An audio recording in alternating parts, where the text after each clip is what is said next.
প্রথমবারের মতো করিমগঞ্জ সফরে এসে সন্তোষ ব্যক্ত করলেন আসামের রাজ্যপাল গোলাপচাঁদ কাটারিয়া। 2 দিনের সফরে গতকাল সোমবার সন্ধ্যার পর রাজ্যপাল করিমগঞ্জ আসেন। মঙ্গলবার সকালে করিমগঞ্জ জেলা শাসক কার্যালয়ের কনফারেন্স হলে জেলার সকল বিভাগের আধিকারিকদেরকে নিয়ে এক বৈঠক করেন রাজ্যপাল। বৈঠক শেষে রাজ্যপাল গোলাপচাঁদ কাটারিয়া করিমগঞ্জের সরকারি কাজকর্ম দেখে সন্তোষ ব্যক্ত করেন। এরপর করিমগঞ্জের ভারত বাংলাদেশ সীমান্তে জিরো লাইন পরিদর্শন সহ ঐতিহ্যমণ্ডিত লাতুমালেগড় শহীদদের প্রতি শ্রদ্ধার্ঘ্য অর্পণ করেন রাজ্যপাল। এদিন সদর ফরেস্ট রেঞ্জের উদ্যোগে চারা রোপণ করেন রাজ্যপাল। পরিদর্শনকালে সাথে ছিলেন জেলা শাসক মৃদুল যাদব সহ জেলা প্রশাসনের কর্মকর্তারা। ব্যুরো রিপোর্ট, জনমত টিভি।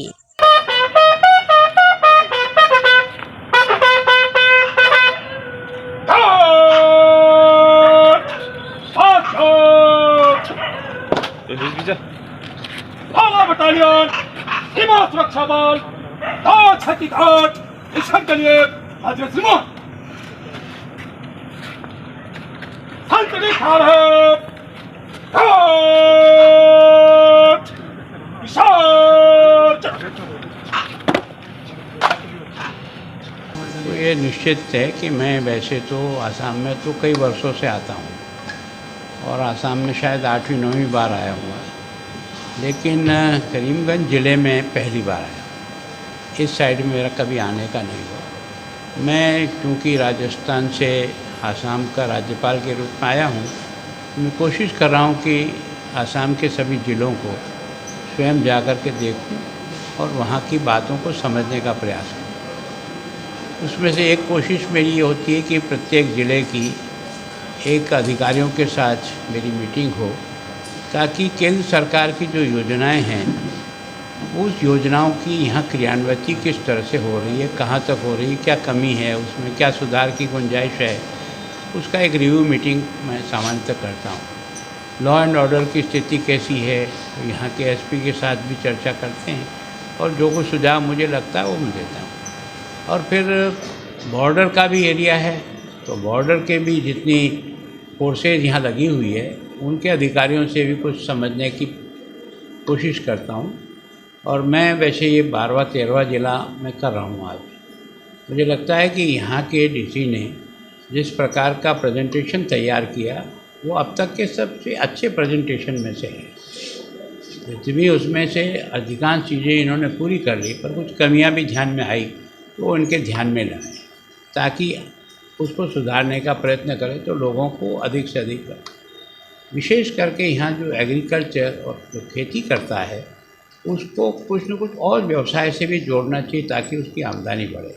मैं विशेष करके फिशरीज को किस तरह से इम्प्रूव किया जा सकता है, एक ही फसल बोते हैं, इससे और सेकंड फसल कैसे हो सकती है उसके बारे में चिंता करें।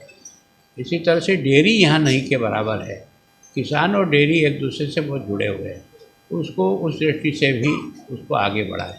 फिर क्या है कि केंद्र सरकार की योजनाओं को आधार से लिंकअप किया है, तो आधार से लिंकअप में कई ज़िलों में 50-60% ही जुड़ पाया। यहाँ 80% 90% आधार से एक तरह से जुड़ गया, तो उसका जो लाभ यहाँ के लोगों को मिलना चाहिए वो निश्चित रूप से मिलेगा। तो इन ऑल मिला करके इस प्रकार का प्रेजेंटेशन तैयार किया वो अब तक के सबसे अच्छे प्रेजेंटेशन में से है।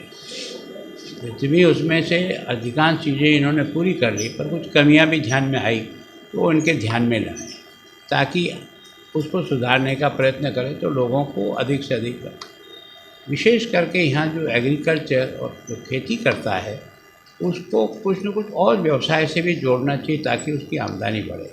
मैं विशेष करके फिशरीज को किस तरह से इम्प्रूव किया जा सकता है, एक ही फसल बोते हैं, इससे और सेकंड फसल कैसे हो सकती है उसके बारे में चिंता करें। इसी तरह से डेयरी यहाँ नहीं के बराबर है, किसान और डेयरी एक दूसरे से बहुत जुड़े हुए हैं, उसको उस दृष्टि से भी उसको आगे बढ़ाएं। फिर क्या है कि केंद्र सरकार की योजनाओं को आधार से लिंकअप किया है, तो आधार से लिंकअप में कई ज़िलों में 50-60% ही जुड़ पाया।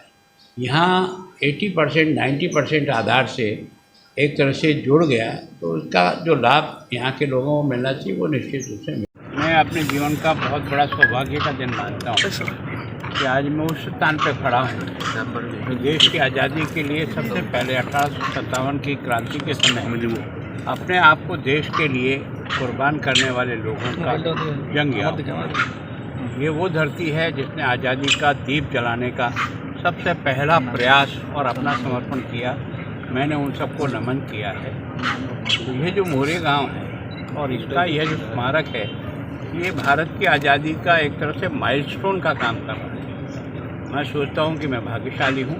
और अभी मीना जी ने याद, सर आप राजस्थान का भी बॉर्डर है, यहाँ पे भी उसमें क्या अंतर मिला है आपको? राजस्थान के बॉर्डर पर क्या है कि बस्तियाँ नहीं है, बहुत किलोमीटर तक ऐसी जगह खाली है क्योंकि हमारा रेगिस्तानी एरिया है। लेकिन यहाँ तो बिल्कुल पास में बस्ती है, बच्चे अपने ग्राउंड में खेल रहे हैं, वो बांग्लादेश के हैं, जो खेती कर रहे हैं वो बांग्लादेश के, और हम इधर हैं और हमारे लोग इधर अपना काम कर रहे हैं। तो एक तरह से ये जो डिवीज़न है ये मन से स्वीकार वाला नहीं है, लेकिन ये देश के विभाजन को स्वीकार करना पड़ा। अब कईयों के परिवार के लोग उधर रहते होंगे, उनके परिवार के लोग इधर रहते होंगे। जब ये देश एक था तो उसके कारण से एक इस बॉर्डर का अपना एक महत्व है। तो मैं सोचता हूँ कि 71 के जंग के बाद जो पाकिस्तान के टुकड़े हुए और उसमें बांग्लादेश बना है, मैं सोचता हूँ कि भारत ने बांग्लादेश के इतने फौजियों को एक तरह से आत्मसमर्पण करने के बाद भी ससम्मान उनका जो है वो उनको लौटाया है। ये हमने बहुत बड़ा मन रख करके एक तरह से हमने उनको अपना सहयोग किया। His excellency